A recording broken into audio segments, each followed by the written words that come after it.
Hey guys, so welcome to video vlog from Heath Bodybuilding number 4 on the 24th of, what is it today? Of April 2023. So this one will just be a quick one. I had a few questions people were asking that they wanted me to answer, and I thought I'd pick a topic and a theme for today and talk about something. So I've picked intensity techniques to go through. This is more of a advanced topic, so probably not as much for beginners. But I think it's something that's really cool to know, that's really interested me over the years, like the different intensity techniques. Some for like powerlifters, some for bodybuilders. I've got about probably 20 intensity techniques I've wrote down. But I might start with the intensity techniques and just give you a brief overview of what they are, how they work, just a quick overview, and then I'll get to the questions, which I think there's about 10, but I'll probably do about 3 or 4. So getting right into it, intensity techniques. So obviously, if you do a set of, say, dumbbell curls, you can just use standard 3 sets of 10, curl, curl, curl, or you can change variables and change factors in the way you do it. So you might mix it together and do a barbell curl and mix it with a single hand cable curl, or you might mix it with a hammer curl. Doing that, mixing two exercises together, that would be known as a superset. So taking two completely different exercises and doing them one after another. Exercise B after exercise A is known as a superset. You might hear the term triset. So a triset is when you're doing 3 different exercises all next to each other. So you might have a chest press machine, you might have a pec fly and a push-up, for example, and that would be a triset. Generally, it's muscles that relate to each other or are antagonistic muscles, so working against each other to warm up. So generally, try and pick exercises from the same muscle group that work together. So that's something you'll hear. Also, a giant set or a quad set. You might have heard the term giant set or quad set thrown around. Technically, when I've heard this in the past, it's been 4 different exercises put together. I think I've only done that like once or twice ever. It's not something you do that's really useful. Obviously, it's just an inconvenience, and doing 4 exercises isn't going to be really helpful. More so a superset, picking 2 exercises like a press and a fly, that's going to work together. And it works both good for like powerlifters and bodybuilders, more so for bodybuilders who are going for time and attention and hypertrophy. Next one down, I'm hoping most of you would have heard of this one. So a drop set. So this is much more easier on a pin loaded machine instead of plates. It's where you finish a set, and right after a set, you'll go and you'll drop the weight lower. It could be 20%, 30%, 50%. So a good one, a good example of this one is the leg extension. So you've got the big, heavy leg extension. You go 8 to 10 reps all out. And you can't get any more of the heavy stack. So what you do is you drop the pin. It could be like 80. You drop it to 60. You get a few more, 6 to 8 again. You drop it back to 40. Go again. So that's a drop set, and it's kind of a way of stimulating muscle growth, pushing the limit of failure much further. So you would have failed here at your first sort of 8, but by dropping it, you're pushing your rate of failure much further. And you hear people talk to it as single drop set, triple drop set. And drop sets are really effective. Like they're a good way to get stimuli to grow, and can be used on most things. It's just a pain in the butt when you're doing plates, because you have to take the plates off, put more plates on, put them off, put them on. A lot of people, some people who train with mates will do leg press, and they'll do like 5 plates, 4 plates, 3 plates, 2 plates on the last set, because that way you're unracking it as you do it. So that's a good one on the leg press. So I've covered drop set, double drop set, triple drop set, and a quad drop set. So 4 drop sets. Isometric hold. So a good example of this, or a static hold, there's a few different terminology, a few different names for this one. Is obviously the most strongest part is your static holds. So that's where the most growth is going to happen and force is exerted. A good example of an isometric hold is, say you're doing a dumbbell press, an incline bench or a flat bench. You come up and you come down. If you were to hold it mid-range, that's put a lot of tension on the muscle to grow and the muscle fibers to break down. So for me in the past, a good example would be incline bench, dumbbell press. So come down halfway at a moderately heavy weight, say 80%, 70% of your max, and hold for like 5 to 10 seconds, hold about mid-range, and then drop. Don't let it fall down. That's a negative. That's something different. Just hold about 2 or 3 inches off your chest. So keep tension on, don't just drop it. Keep it about a few inches off your chest, and that would be called a isometric hold. It's where you're kind of holding it in a fixed position where there's no concentric or eccentric motion happening. And pretty much most machines will have a way of doing that. Yep. Moving on, you probably would have heard of these ones, control positive and control negative. So let's look at a dumbbell lateral raise, which is this. So obviously every movement has a positive and a negative motion. Your negative is always going to be easier and your positive is always going to be harder. Your concentric is technically your positive and your eccentric is your negative. So if I'm doing a dumbbell lateral raise, it's going to always be easier coming down. So that's our negative, and it's going to be harder coming up. You're going to be fighting it because gravity obviously goes up and down. You can do control positive. So control positive is coming slow, coming up 1, 2, 3. That's fighting this positive motion. And you've got controlled negatives, which are a lot more common. So instead of just dropping the weight like that, just dropping it, which isn't going to do anything. Lift up the weight, can be a lighter weight. Just go 1, 2, 3, 4. Instead of just repping out, because repping out does work sometimes, but time and attention is very effective for different types of muscles. So you've got control positive and control negatives. Generally, you control negatives or you control eccentrics. It's going to be a lot more useful, even just on like a bench, just controlled coming down instead of just repping that out. You're going to get more strength and you get more muscle growth from doing that. What's the next one I've got here?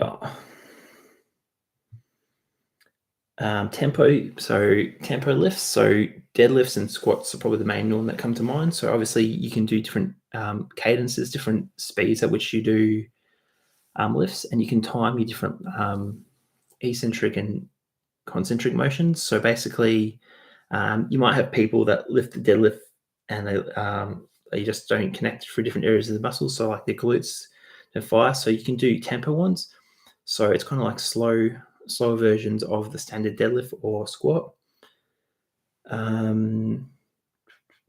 So say a tempo squat, you might just go down slower than the normal time. Some people just rush through it, point A to B. They're not actually getting the muscle growth or connecting with it. So generally tempo ones are really good for learning movement patterns and at lighter weights. Another one of my old favorites is pause reps. So another good example is like with your squat, you get down to your bottom of your movement, you hold for 1, 2. So you hold 1, 2, and then you drive up for your heels. And it takes the bounce and any momentum out of your squat. So some people, a few of us might be really bad at like just bouncing and not actually like feeling the weight through the hamstrings or through the quads.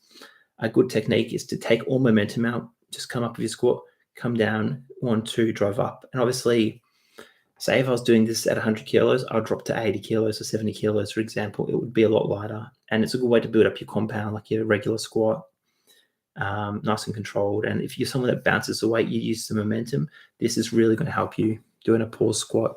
Same with a deadlift. A pause deadlift, you lift the bar up probably like that much, like say 1 foot, half a foot. And then you pretty much hold it for 2 seconds and then drive. So you don't just lift up straight off the floor. You come up, stop a few inches off the ground, stop there, and then drive for your glutes. This next one I've done years and years and years ago, so I'll be a little bit fuzzy on it, but SST training, psychosysmoplasmic training. It's a bit of a gimmick, but it was pretty fun at the time. It's pretty much a drop set of 8 reps, a drop set of 8 reps, a drop set of 8 reps, a positive set focusing on the positive, and then a drop set again focusing on the negative, and then an isometric hold. Yes, all in one set. That's like you do one set and you tax. That's it. I do fucking love them. I used to always do it on that. What's the pin load? I think it's pin loaded lateral raise. That was beautiful for it because you just drop the pin, start like 40, do 8 reps, drop the pin, do 40, do 8 positive, do 8 negative, and you just focus on the eccentric and the concentric. And then you do like I think it's like a 40-second isometric hold. So just holding like that. And 1 or 2 sets of that will just wreck you. You wouldn't need much volume. It's a good way if you haven't got much time or you kind of plateauing and stuff just to help. Another one I haven't done in a very, very long time, and a few of these are very similar, a cluster set. So basically a cluster set is like let's say you got 20 kilogram barbell, you kill as many as you can, you stop, and you aim for about at least half of it again. So I got, say, 20 reps at 20. Then I want to go and I want to aim for get 10. I might have to say 10 seconds or 5 breaths. And then after that, I'll go again. I get 5 more reps and then 2 reps. So where I would have just got 20 reps, I've got to say 30 or 40 reps. And the thing is, it might have taken me an extra 20 seconds rest in total, but them reps would be worth a lot more because obviously I'm reaching that stimulus, that kind of failure period, which is what you want, because obviously you don't really feel it the first 5 or 10 reps. It's the last 10 when you actually feel it. But if you're starting pre-fatigued, you're going to be feeling it, engaging your muscles a lot better and contracting a lot better. This used to be one of my favorites of all time, pyramids and reverse pyramids. So I used to have this training split. I called it myself reverse pyramid progressive overload. It used to be one of my favorites. So basically with any weight, you can always pyramid up, pyramid down. Basically, it's a good way for like powerlifters. So you can kind of like pyramid your reps, so higher to lower. Same with bodybuilding. You can do it all in one, all at the same time, or you can take a break and break it up between 30 seconds or a minute. So you can be on the leg extension, start really like go heavy, go back down. And you can either do that with no break in between, just go up and down, say 5 to 10 reps, or you can do like a 30-second break in between. So you can pyramid up, obviously, getting heavier, or pyramid down, getting lighter. So that's one you'll hear a lot. The next one is 21s. Mainly comes to mind when you think of barbell curls. So generally, and quote me if I'm wrong, someone, is 7 reps at the top of the motion, in this range of motion, 7 at the bottom range of motion, and 7 full range of motion, all the way up, all the way down. So obviously 7 at the top, 7 at the bottom, 7 full range is 21 reps. So that's why it's called 21s. It's just a funner way to train biceps, because biceps gets boring. The next one gets a little bit advanced, but I'm going to try really, really hard to explain this one. A mechanical drop set. So basically, the best way of explaining this for me is like it's changing the level of difficulty of an exercise based on your positioning without changing the weight or the form. So, for example, I love cable crossovers. You'll see me doing this. Grab the cable, cross them over. If I stand 1 meter away from the machine, 2 meters away from the machine, and 3 meters away from the cable station, the further away I get, the more harder it's going to be. So if I stand 3 meters away from the cable station, I do this, it's going to be really hard. If I take a step forward, it's going to be easy. And if I stand up really close to the machine, it's going to be much easier. So by starting further away and then stepping towards the machine, I'm changing a bit of the angles, but it's going to make it much easier. So I could do 8 reps really far away, take a step forward in a meter, do another 8 reps, and step forward again. And it's going to be really easy the closer I am to the machine. It's a really good one with cable stations. Next one down, I've got single hand. So obviously you've got single hand versus double hand. If you're trying to save time, go for double hand. And best advice I can give you is always, if you're doing like a dumbbell curl or a fly or a press or a raise, go 2 hands, and then when you fail, you can go to single hand. When you fail single hand, you're not going to go to double hand usually. So go all out with your double hand and then go to single hand. And it's good for imbalances. If you've got one arm or leg stronger than the other, imbalances is a good one to be aware of. Next one I've been doing a lot the last 2 years, time training. So there's a little trick behind this one. It's called a Maya set and Maya rep, which is kind of a big conversation, but I'll give you an example. So basically something I do is I do 4 exercises of arms per week. That's it. I used to do like 2 hours. Now I just do like say 10, 20 minutes of arms and that's it. So what I do is I'll do a incline dumbbell curl. I will do like 5, 6, 7, 8 kilos, nothing heavy, and I will do 20 reps. I'll grab out my phone, hit timer 20 seconds, wait 20 seconds, and then go again. And I'll aim to do 80 reps. Aim to go for 80 reps, and then each week progress the numbers. And the difference is you get 20 seconds rest between it. So it's a great stimulus. So if I did say 20 reps and stop for 5 minutes and went again, that stimulus wouldn't be there. But by doing a 20-second rest, I don't have to work as hard. So basically, I don't have to do 10 reps to get fatigued again. I'm already fatigued by set 1. So advantage there. Getting into banded training. So banded training is good for kinetic energy. So basically, it can help people that have stronger or weaker strength curves. So particularly hack squat, legs, V squat, leg press, and you'll hear banded.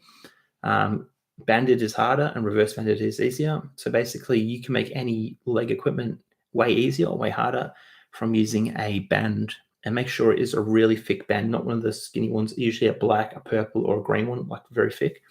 And you can loop that over the equipment. And what it does is, if you think you're on a leg press, when you lock your legs out, that's when it gets to the easiest point. And when you retract it, that's the hardest point down here. That's where you struggle the most. So what happens when there's a band on is, if you have it set to be a banded leg press, you loop it over here. I'm trying to show you, loop it over. And what it can do is, it can either make it easier or harder. But if you loop a band over the leg press, what happens is your hardest point becomes your easiest, and your easiest becomes your hardest. So where I'd be locking out here, and this would be really easy, the band pushes you down, there's heaps of tension. And then this part, which is the hardest part, becomes the easiest. So bands are really good for developing your strength curve, and they're really good for warm-ups. So obviously, like, I grab a band, I chuck it over a bar, and I just do a rotator cuff extension every sort of upper body day. You can chuck them around a pole and just do some banded rows or banded pull aparts. So just like that, banded pull aparts. You can chuck them over a rack and pull down like a banded pull down. So they're really good. Like, go to Kmart, get yourself a $6 band, you'll be set. Force reps. I was talking about these the other days to someone. So basically, a good example of force rep is, you've gone to failure. You can physically not get any more. Like, you've reached your limits. You will require 2 people for this. Someone comes along and they force you to do the repetition. A good example might be a leg press. So someone lifts up the thing and helps you move it up and down. Like, you've got your 10 reps and you physically can't get any more. So they'll lift it up and I hope you get like 5 or 10 more. And that is brutal, but it does help push your limits if you've got a training partner with you. Another good example is a machine pull down. When you're trying to pull it down and you get stuck and you can't pull it down anymore, get your friend to push on top. And your friend has to obviously know the right amount of tension to kind of give you, don't make it too easy, not too hard. And usually about half the reps you get is a good amount to kind of use for a force rep. Getting into questions really quickly. So I think there's about 5 questions here. Shoulder exercise in what form do you have? So basically, your shoulder is and hey, Top G Chips, good to see you here, bro. Basically, your shoulder is your front anterior delt, so your front delt, your side medial delt, and your rear and posterior delt. So for your front anterior delt, the only way you can train it is a dumbbell raise, or a press. So if you're pressing a dumbbell or a barbell or a machine. Generally, if you're training your front and you're training with a dumbbell, don't have your elbows locked straight out like this. And what you want is to move forward just slightly. And what this does is, it takes the stress off the, I think it's serratus, and then it's less than likely to cause an impingement issue. So that's one to be aware of. And for medial delts, usually that's a cable, machine, or a dumbbell. What you want to be doing is train lighter weight. Like, no one's ever come into the gym and said, geez, how much do I need dumbbell lateral raise? No one ever says that. But they will say, oh, how do you tear his like rotator cuff? Oh, it was dumbbell lateral raising. So be aware of that. And don't visualize driving up for your lateral raises, visualize driving out. And you do not want to exceed this part, because if you exceed this height, what happens is your traps take over. So your traps will be taking the weight and you'll be shrugging it like that. So keep it strict. Yep. So that's just a quick one around shoulders. What's the next one? I'm going to jump that question. How to lose a gut. Someone said, how do you lose a gut? Sad news, guys and girls, you can't spot target areas. So you can't just say, I'm going to lose weight here, I'm going to put a muscle here. It's just the way we're programmed. So basically, guys, and same with chicks, it's just the same that you now never get to choose where you lose it. It's generally the last place you lose it, that is where you want it. So for me, if I want to lose in my gut, it's probably going to be the last place I lose it. It'll probably be my legs, my chest, my back, and the gut will be the last place. But to lose a gut, to get back to the question, lots of water, a little bit of cardio, maybe some intense cardio, so hit some fast action intensity training. So running, sprinting, And most importantly, a calorie deficit. The only way you can lose the fat to show the core, the muscles, the stomach, is being in a calorie deficit, eating less than what you need daily. But obviously, tracking food and eating the right food is a big part. So if you don't eat right, that's not good. You may want to bulk up and then cut down. That might be a better option for you. And also consistency and water. That's important to remember. And this one is off a good friend of mine who she'll go unnamed, Arlen. But basically, getting sick and how to manage getting sick when training. So I think I touched on this briefly before. So meal prep is one of your best things. If you've got food prep, you're going to limit how much you lose. Like you can go and just chuck in a frozen meal 2 minutes later and your food's cooked, high protein, which means you're going to not lose that much muscle. Also, it's really, really hard to know when you're sick or not. And sometimes you just have to make the call, like, I might try and go today, but if you're sick, just come home. Don't push yourself, because what will happen is you'll more likely not have the mental focus and you'll injure yourself, or you'll just make yourself more, you'll wreck your central nervous system and you make yourself more sick. So you'll actually be worse off in the long run. An extra day is just like a holidays. Don't blame yourself. Don't judge yourself. Just take the extra day. And what you could do, if you're smart, do meal prep, get an extra hour of sleep, you'll be stronger. Look at your program. Go for a walk. Go for a walk is a good way to test if you're ready. Just go for a half an hour walk. Active recovery is one of my favorite things.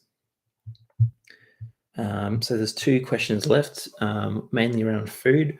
Some good pre-workout, post-workout snacks. Fruit is always good. If you're going to have sugar, have it before gym, not after. Sugar is obviously a burst of energy. It doesn't last forever. Have a balance between protein, fats, and carbs is always good. Just trying to think. I usually have, this isn't always the best option, but I always usually have my big meal, my main dinner before I train, because I train late, which is heaps of fuel. Sometimes people can't stomach big meals before gym, so something small. Fruit goes all right. Carbohydrates is your main fuel source, so anything with carbs. I love little snacks. Like I'll usually have like a tin of pineapple, a box of sultanas, a yogurt, stuff like that. Quick and easy, not big things. And try and plan beforehand. Like try and look at what's the better option. As I said, sugars before gym, not after. And if you're training late, any caffeine will affect your sleep. Any sugar will affect your sleep. So sleep is kind of one of the big advocates there for growth. And someone said just a quick rundown of what I eat and recipes. So really quickly, just the last one is usually for me, this is a very rough, vague what I eat. I wake up, I'll have cereal, or I'll have eggs, or I'll have oats. So I'm just going to start getting back into oats. I haven't had them for months and months and months. So I'll do the peanut butter and oats and the berries. That's something I enjoy. But I was doing like the Nutri-Grain or the eggs, maybe yogurt, stuff like that. Lunchtime, so usually I'll have like beef and rice, chicken and rice. I'll have like a curry, like a chicken curry, just like veggies curry and this pasta. It's quite yum. Beef stroganoff, like that's just pasta and beef and veggies if you want. Spaghetti bolognese, that's really simple. And this is obviously for bulking mainly. Chicken and rice, beef and rice, that's the main ones because I do heat my food at work. Mainly dinner. I try and have like steak once or twice a week with some veggies. Chicken vegetable korma is my go-to. I don't know how I eat that as much as I do, but I do, which is pretty much a chicken breast or 2, vegetables, cauliflower, carrot, broccoli, whatever. Rice, 80 to 120 grams, depending on where I'm at with my diet. And then like a teaspoon of korma paste, which is like just for flavor, and that goes down a treat, absolute treat. And then usually after that, I hit the gym, and I come back from gym. I will smash. If I'm cheating, I'll get like a burger. If I'm good, I'll just also have my protein shake on the way back. Then I'll have like a yogurt or bagels or cereal, something like that. But I do have the healthy options as snacks throughout the day. So I might have a chocolate bar, might have a coffee, but I still have like fruit, yogurt, tin of pineapple, sultanas. Just trying to think what else I have. just whatever fruit and veggies I can get. Muesli bars, that's another good one. Muesli bars are pretty yum. And Greek yogurt. So yeah, and cereal, that's another one. So pretty standard stuff, nothing too crazy. Cool. I think that's pretty much the majority of the things on the list. So I will end it there, guys. And thank you again for watching, and train hard, and hope to see you guys in the gym. Don't forget to like, subscribe, Heath Bodybuilding now on Facebook, Instagram, TikTok, and Insta.